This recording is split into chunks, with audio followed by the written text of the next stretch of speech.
La luz de la mañana se deslizaba sobre mi mesa de trabajo, atrapada en los bordes dorados de la caja de joyas que llevaba semanas restaurando. Había sido de mi abuela, una mujer que creía que la belleza debía usarse, no guardarse bajo llave. La madera era de nogal oscuro, ahora pulida hasta brillar como satén con un broche de latón delicado que cerraba con un clic preciso y satisfactorio.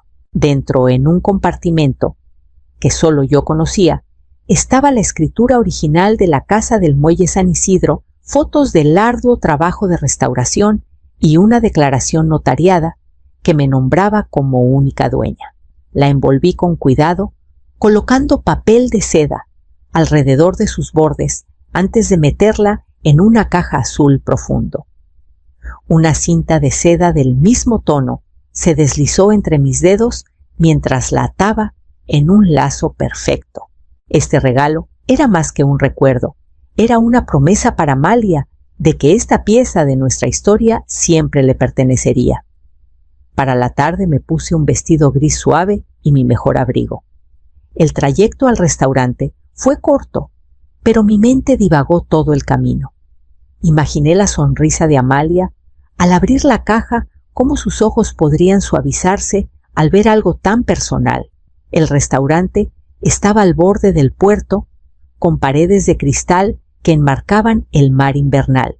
Dentro el aire era cálido, cargado del aroma a romero y limón. Las charlas se mezclaban con el tintineo de los cubiertos. Vi a Amalia al fondo del salón con el cabello oscuro recogido y un destello dorado en las orejas. Estaba hermosa, aunque algo en su expresión distante y tensa me detuvo antes de llamarla. Me abrí paso entre mesas llenas de socios de Esteban en trajes impecables y vestidos perfectamente planchados. Algunos me saludaron con un gesto cortés. Otros me miraron con ojos rápidos y evaluadores. Encontré una silla vacía al borde de la larga mesa y me senté colocando el regalo junto a mi plato. Tomé mi vaso de agua, escuchando el murmullo de las conversaciones, cuando la voz de Esteban cortó el aire clara y deliberada. Esteban estaba de pie al frente de la mesa, con una mano apoyada ligeramente en el respaldo de la silla de Amalia y la otra sosteniendo una copa de vino. Su sonrisa era de esas que se hacen para un público, no para la persona que tienes enfrente. El murmullo se apagó cuando golpeó el borde de su copa con un tenedor. Antes de seguir, dijo su voz resonando con facilidad por el salón: creo que lo mejor es que Valeria se vaya a casa. Esta noche es para amigos cercanos. Algunos se removieron incómodos en sus asientos. Las palabras cayeron con un peso sordo cada sílaba, trazando una línea que yo no podía cruzar. Sentí el aire volverse denso, el calor del lugar transformarse en algo completamente distinto. Amalia no me miró. Mantuvo la vista fija en el mantel blanco, sus dedos apretando la servilleta. Esperé que dijera algo, cualquier cosa, pero no lo hizo. Me enderecé en la silla, sintiendo cada mirada que se posaba en mí. Mi mano encontró la caja del regalo junto a mi plato. La cinta se sentía fría contra mi palma. Me levanté lentamente, alisando el frente de mi vestido, y le hice un pequeño gesto cortés a Esteban. «Claro», dije, manteniendo la voz firme. Un murmullo recorrió la mesa. Un hombre que no reconocí se recostó en su silla entrecerrando los ojos como si acabara de ver algo que no debía. Me di la vuelta, caminando entre las mesas por donde había llegado mis tacones amortiguados contra la alfombra. El aroma a romero me siguió desvaneciéndose con cada paso. Afuera, el aire invernal me envolvió fresco y salado. Caminé hacia mi coche sin mirar atrás, con el regalo aún en la mano. Lo puse con cuidado en el asiento del copiloto, el lazo brillando débilmente bajo la tenue luz. El motor rugió al encenderse y me alejé del puerto, con los reflejos de las paredes de cristal del restaurante encogiéndose en el retrovisor. La caja permaneció intacta a mi lado todo el camino hasta Santa Clara, donde las luces de la ventana de la cocina de Rosario esperaban como un puerto tranquilo. Rosario ya tenía la tetera lista antes de que terminara de entrar a su cocina. El familiar aroma a manzanilla flotaba en el aire mientras ponía la caja del regalo en la mesa. Ella le echó un vistazo, pero no preguntó nada. Solo sirvió el agua caliente en 2 tazas y deslizó una hacia mí. Le conté lo que pasó cada detalle, desenrollándose entre sorbos de té. Sus cejas se fruncieron, profundizando las líneas en las esquinas de sus ojos. Ese hombre lleva años tratando de apartarte, dijo. Primero fue sugiriendo que Amalia no viniera hasta acá. Luego cancelando los almuerzos que planeabas con sus amigos. No solo quiere su atención, Valeria, quiere controlar todo lo que la rodea. Giré la taza entre mis manos, viendo el delgado remolino de vapor elevarse. Ha estado rondando la casa del muelle San Isidro desde hace tiempo. Cada vez que viene, habla de maximizar el potencial de la propiedad. Pensé que solo era plática de negocios. Rosario negó con la cabeza. La plática de negocios no incluye sacarte de la vida de tu propia hija. Miré la caja del regalo. El nogal brillaba suavemente bajo la luz de la cocina. Lo había hecho como un gesto de amor, un recordatorio de las raíces de nuestra familia. Pero ahora, con los ojos de Esteban en mi mente, parecía un cebo, algo que él aprovecharía si pudiera. «Qué bueno que no se lo diste», dijo Rosario, como si leyera mis pensamientos. Una vez que algo sale de tus manos, no decides a dónde va a parar. Sus palabras se asentaron en mi pecho como un ancla. Pensé en el compartimento secreto dentro de la caja con la escritura doblada entre capas de fieltro. No era solo un recuerdo. Era el corazón legal de la casa del muelle, y en las manos equivocadas podía perderse.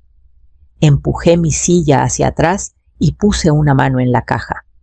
«Lo guardaré aquí por ahora», dije con voz firme. «Pero necesito saber exactamente qué está planeando». Rosario asintió lentamente. «Entonces tendrás que escuchar sin que te vean». 2 días después, manejé hasta la casa de Amalia con una bufanda que había tejido en su tono favorito de verde musgo.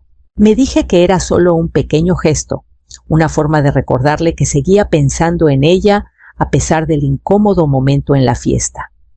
El sol de la tarde proyectaba sombras largas en el camino de entrada mientras salía del coche. Estaba a medio camino cuando voces llegaron desde el patio trasero. Me detuve, mi mano apretando la bufanda. La voz de Esteban era baja, pero tenía un filo cortante. «Cuando ella firme, la casa del muelle será nuestra», dijo. «Lo presentaremos como preservar la historia a la gente. Le encanta esa clase de cosas».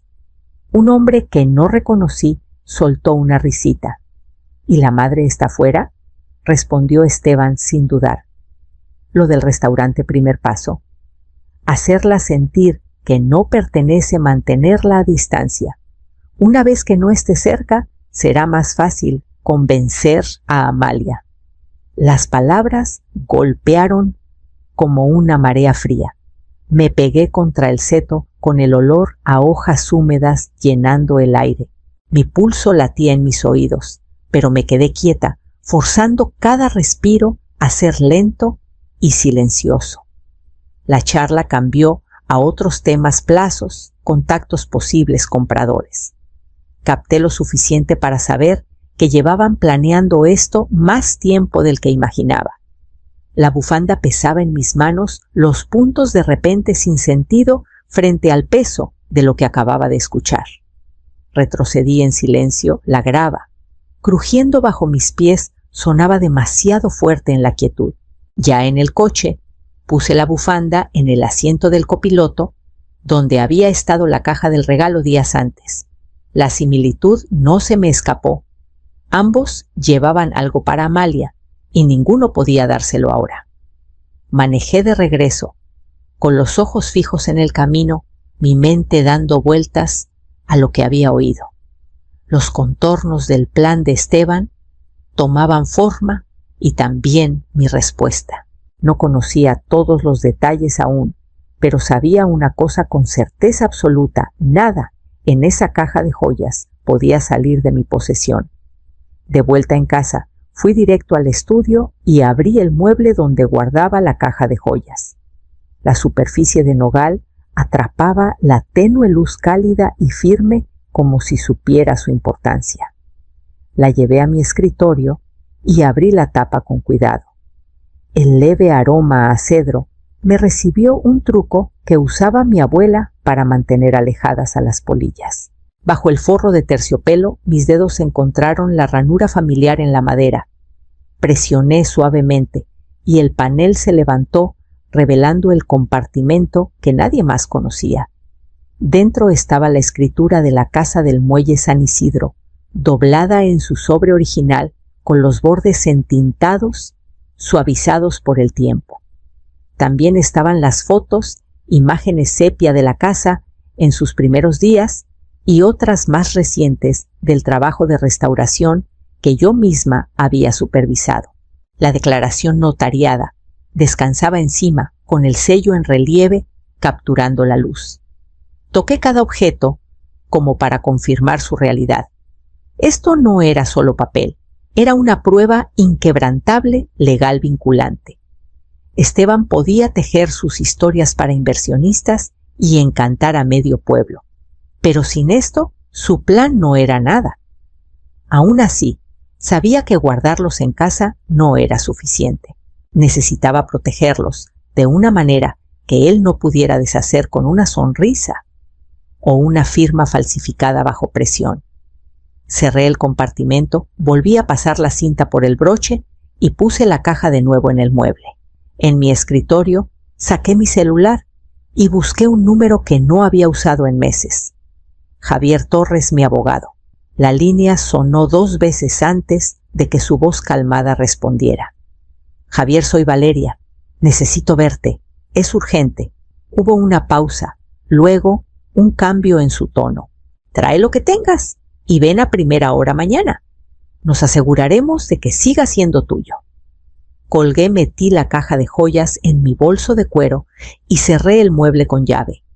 El clic de la cerradura fue un sonido pequeño, pero llevaba una certeza que se asentó en mi pecho. Esa noche los documentos se quedarían cerca. Mañana serían intocables. La oficina de Javier olía ligeramente a papel viejo y roble pulido, una mezcla reconfortante que me calmó mientras ponía la caja de joyas en su escritorio. La abrió con cuidado, levantando el panel falso con una precisión que me dijo que entendía su peso antes de ver qué había dentro. Examinó primero la escritura, pasando un dedo por el sello en relieve. Luego vinieron las fotos, cada una un testimonio de los años de trabajo y cuidado puestos en la casa del muelle. Por último, la declaración notariada, el ancla que lo unía todo. Eres la única dueña legal, dijo, sin duda. Pero si crees que alguien intentará forzar una transferencia, tendremos que actuar antes de que lo hagan. Asentí. Esteban planea convencer a Amalia para que me haga firmar. Ya le está diciendo a la gente que la propiedad será suya. Javier se recostó pensativo. Podemos presentar una orden restrictiva, una restricción formal, sin ventas, sin hipotecas, sin transferencias, sin tu consentimiento explícito. Aparecerá en cualquier búsqueda de título, incluso si intentara presionarte. El proceso se detendría en seco. Hazlo, dije, y envía la notificación directamente a su oficina. Quiero que la lea frente a todos. Su boca se curvó casi una sonrisa. La redactaré ahora. Durante la siguiente hora revisamos firmas, registros y copias. Cada papel que firmé sentía como otra capa de armadura sobre la casa. Cuando terminamos, Javier me dio los originales para guardarlos en mi caja fuerte y prometió que la orden estaría activa antes del fin del día. Salí de su oficina con la caja en mi bolso, los documentos ahora doblemente protegidos por la ley y por mi propia determinación.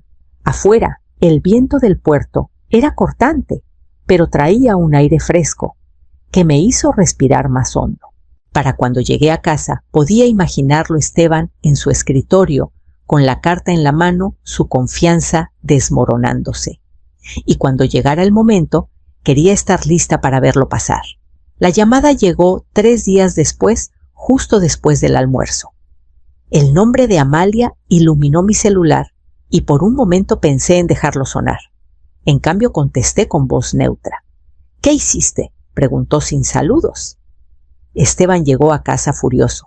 «Dice que saboteaste un negocio importante». Mantuve mi respuesta firme. Protegí lo que es mío y de esta familia.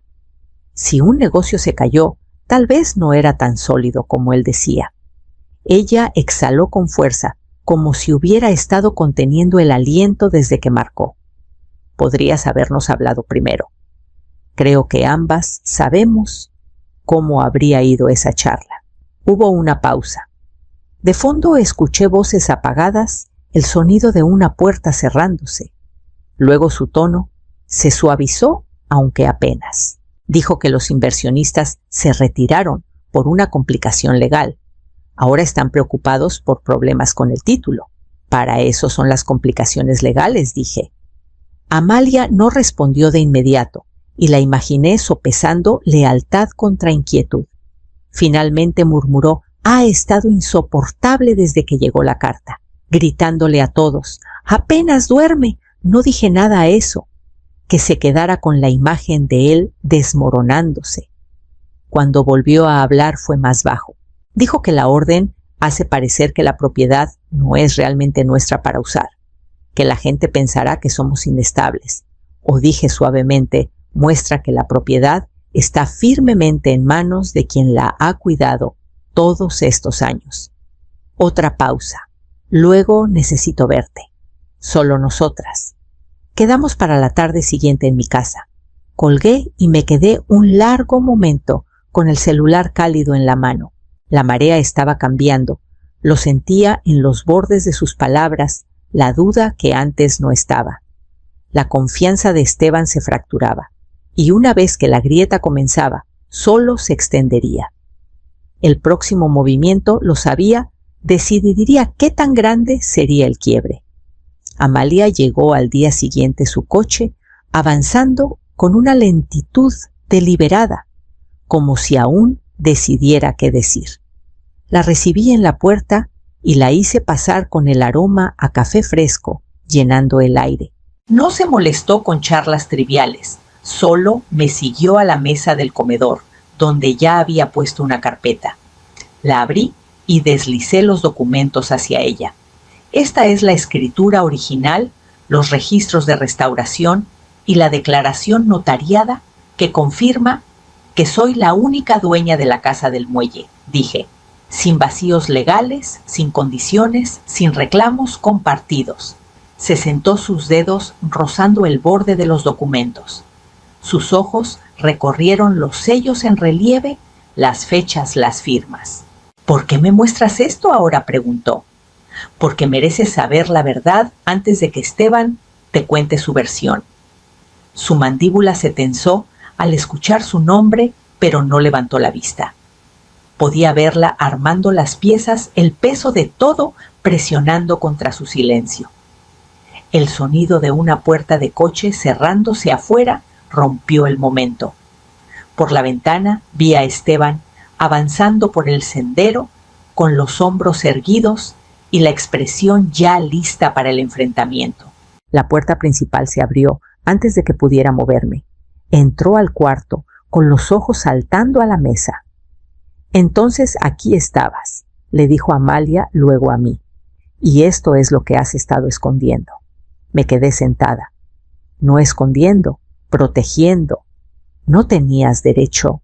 Empezó, pero Amalia lo interrumpió con firmeza. ¿No tenía derecho a conservar su propia casa? ¿No tenía derecho a evitar que la vendas por debajo de ella? La boca de Esteban se abrió, luego se cerró. La confianza que vi en la fiesta se había ido reemplazada por algo más pequeño, más mezquino. Miró entre nosotras, dándose cuenta por primera vez que el terreno había cambiado. Amalia empujó la carpeta hacia mí con voz firme. «No lo haremos a tu manera nunca más». Él la miró fijamente por un largo momento, pero ella no vaciló. Y en esa quietud supe que la ruptura entre ellos ya había comenzado. La mirada de Esteban pasó de Amalia a mí, su voz endureciéndose. No entiendes lo que estás tirando por la borda. Esa propiedad podría ponernos en el camino para toda la vida. Para tu vida tal vez, dijo Amalia, con un tono lo bastante afilado para cortar el aire. No la mía, y definitivamente no la de mi madre. Él intentó reírse, pero sonó frágil. Esto es puro sentimentalismo. Estás dejando que las emociones nublen tu juicio. Prefiero eso a la codicia, respondió ella. Las palabras parecieron golpear más fuerte de lo que ella esperaba. La mandíbula de Esteban se movió, pero no dijo nada por un momento. Luego, como si buscara recuperar el control, se volvió hacia mí. La estás obligando a elegir entre nosotros. No la estoy obligando a nada, dije con calma. Le estoy mostrando los hechos. Lo que haga con ellos es su decisión.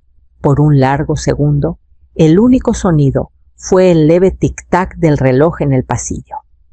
Los hombros de Esteban subían y bajaban su control, desvaneciéndose a la vista. Finalmente alcanzó la carpeta, pero la mano de Amalia se disparó presionándola firmemente contra la mesa. No dijo. Ya tomaste suficiente sin permiso. Su rostro se oscureció y vi el momento en que supo que no había victoria aquí. No hoy. Sin otra palabra, se enderezó, ajustó su chaqueta y salió por la puerta. El sonido de su coche arrancando fue agudo y abrupto, desvaneciéndose por la calle hasta que el silencio volvió a asentarse. Amalia se quedó sentada mirando la carpeta como si fuera a la vez un peso y un escudo. Cuando alzó la vista, había un cansancio en sus ojos que no había visto antes. Creo que necesito un tiempo lejos de él, dijo en voz baja, para pensar, para respirar. Asentí sin presionarla por más. Habría decisiones por delante, pero por ahora la marea había girado lo suficiente para darle espacio. Se levantó poniéndose el abrigo y la acompañé a la puerta.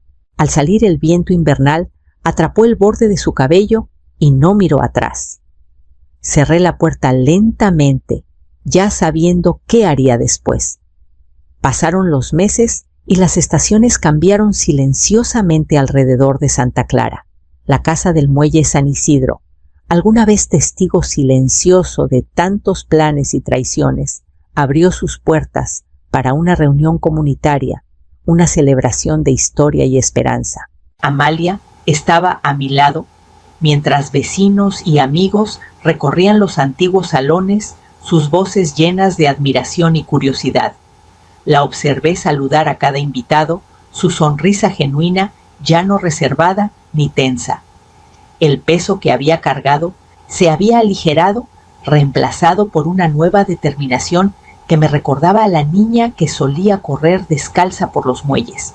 Los documentos, la lucha y las fracturas del pasado nos habían traído hasta aquí, a un lugar donde la casa no solo nos pertenecía a nosotras, sino a todos los que valoraban su historia. Cuando un grupo de residentes antiguos preguntó por el futuro de la casa del muelle, respondí simplemente, se queda en la familia. Las palabras se sintieron como una promesa firme e inquebrantable. Mientras la luz de la tarde se suavizaba, Amalia y yo nos quedamos en el porche mirando el puerto. El agua reflejaba los suaves tonos del cielo, la marea subiendo y bajando en un ritmo eterno. Me volví hacia ella, sintiendo la fuerza silenciosa que había crecido entre nosotras a través de la tormenta. A veces dije, el mejor regalo es saber cuándo no darlo. Ella me miró entonces con los ojos brillantes de comprensión y algo más profundo, un respeto ganado a través de las pruebas compartidas. Y a veces añadí suavemente, el silencio dice lo más importante. Nos quedamos allí un momento más dejando que la calma del puerto nos envolviera. La lucha estaba lejos de terminar, pero el legado era nuestro, para proteger arraigado no solo en escrituras y documentos, sino en el lazo tácito que ningún poder podía deshacer. Juntas volvimos adentro, listas para enfrentar lo que viniera después, más fuertes, unidas y seguras de que esta casa sería un hogar para las generaciones por venir.